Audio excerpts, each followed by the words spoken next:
અંકલેશ્વર ઉદ્યોગ મંડળની આવતીકાલે યોજાનાર ચૂંટણીની તૈયારીઓને આખરી ઓપ આપવામાં આવ્યો છે। ચૂંટણીમાં 1282 જેટલા મતદારો પોતાના મતાધિકારનો ઉપયોગ કરશે।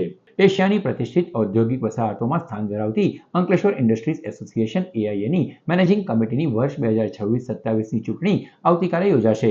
પ્રતિષ્ઠાભરી ચૂંટણીમાં મુખ્યત્વે બે મજબૂત પક્ષો સહયોગ પેનલ અને વિકાસ પેનલ વચ્ચે ટક્કર જોવા મળશે, ત્યારે તંત્ર દ્વારા ચૂંટણીની તમામ તૈયારીઓને આખરી ઓપ આપવામાં આવ્યો છે। મતદાન મથકો, બેઠક વ્યવસ્થા અને પાણીની સુવિધા સહિતની બાબતોનું ચૂંટણી અધિકારી દ્વારા નિરીક્ષણ કરવામાં આવ્યું છે।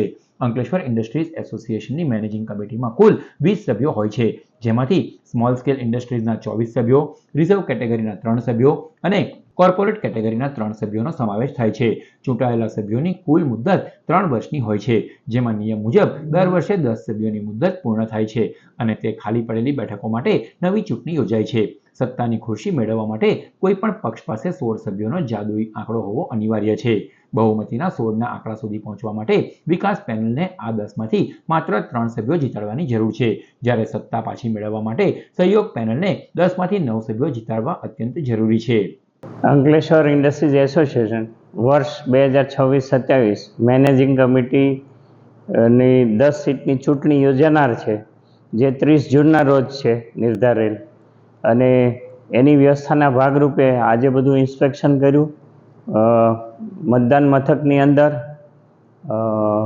6 બૂથ, એની અંદરની વ્યવસ્થા, લાઇટિંગ, કોમ્પ્યુટર, સ્ક્રીન અને મતદાર સભ્ય જે કોઈ અહીંયા મતદાનમાં આવે અને સરસ રીતે શાંતિપૂર્ણ મતદાન થઈ શકે એવી સંતોષકારક વ્યવસ્થા એઆઈએ દ્વારા, એઆઈએના સેક્રેટરી પ્રેસિડેન્ટ દ્વારા કરેલી છે, જે મેં વેરીફાઈ પણ કરી લીધી છે।